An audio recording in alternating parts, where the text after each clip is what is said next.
Fala, povo de Deus, a graça e a paz em nome de Jesus. Chegamos a Atos capítulo 2, que narra a descida do Espírito Santo sobre a igreja, o sermão pregado pelo apóstolo Pedro e como viviam os primeiros cristãos. O texto sagrado nos informa, já no versículo 4, que o Espírito Santo desceu.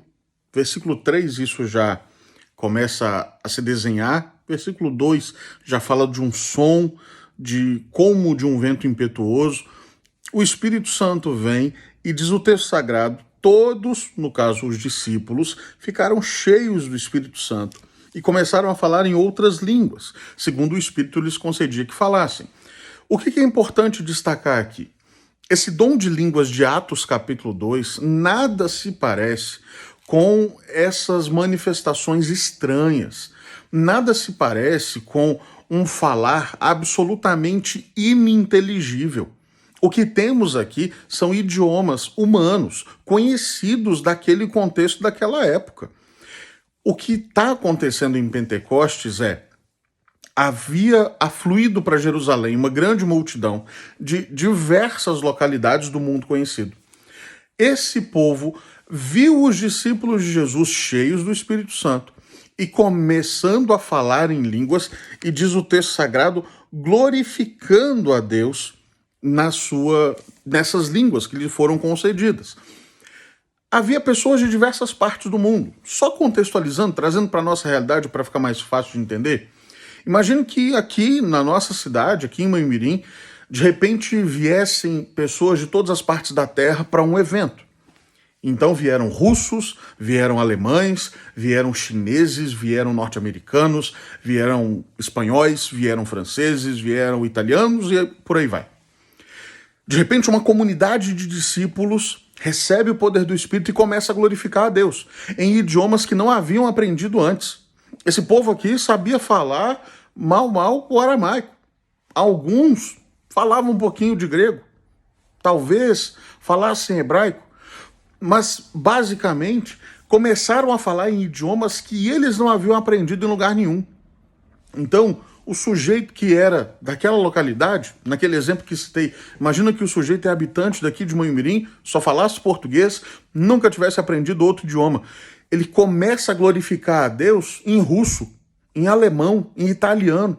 É o que está acontecendo aqui. Os discípulos de Jesus começam a glorificar a Deus em idiomas que eles não conheciam, mas que eram idiomas conhecidos, que eram idiomas assimilados por aquela multidão que estava em Jerusalém.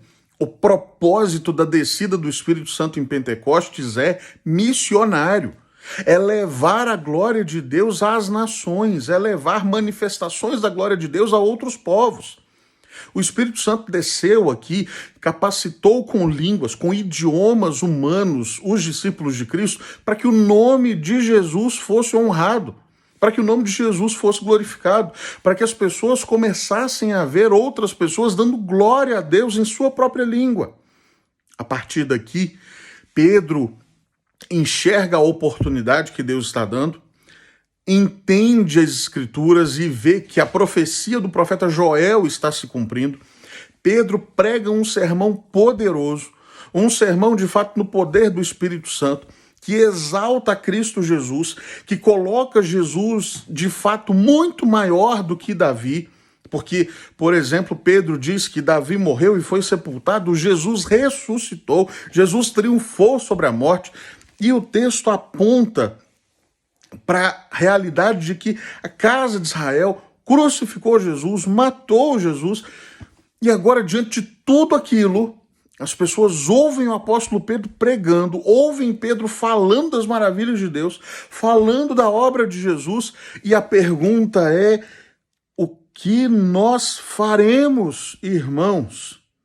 E Pedro, então, dá um ultimato: arrependam-se, sejam batizados, porque a promessa é para vocês, a promessa é para os filhos de vocês.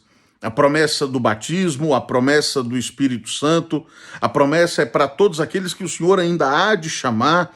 Salvem-se desta geração perversa. E aqui, efetivamente, a igreja nasce. 3.000 são batizados. a igreja se inicia, e aí então Lucas, de maneira muito sábia, do versículo 42 ao versículo 47, conta como a igreja caminhava, como a igreja vivia nesse seu primeiro momento. Não é uma visão romântica de Lucas, não é uma visão utópica.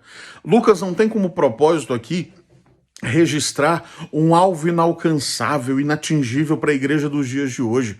Lucas apenas está mostrando como esse povo, que arrependido dos seus pecados se voltou para Jesus, estava agora vivendo para a glória de Jesus.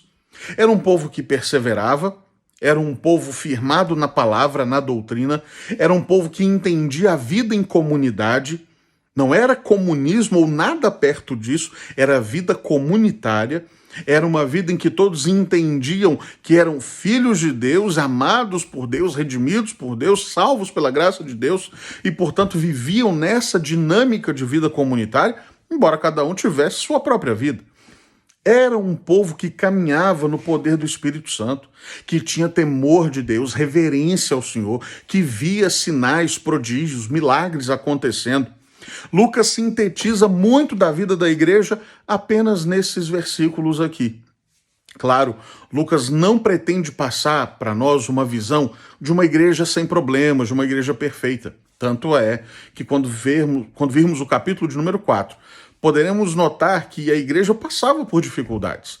A igreja tinha pessoas no meio dela que usavam de mentira, que eram falsas em seu testemunho. Mas Lucas, aqui no capítulo 2, tem uma visão extremamente positiva. Uma visão honesta, uma visão clara, mas uma visão positiva, mostrando como o evangelho é transformador. Como a graça de Deus, operando no coração humano, muda a vida de um povo e faz esse povo ser igreja. Igreja para a glória de Deus. Atos 2, portanto, é um paradigma para nós.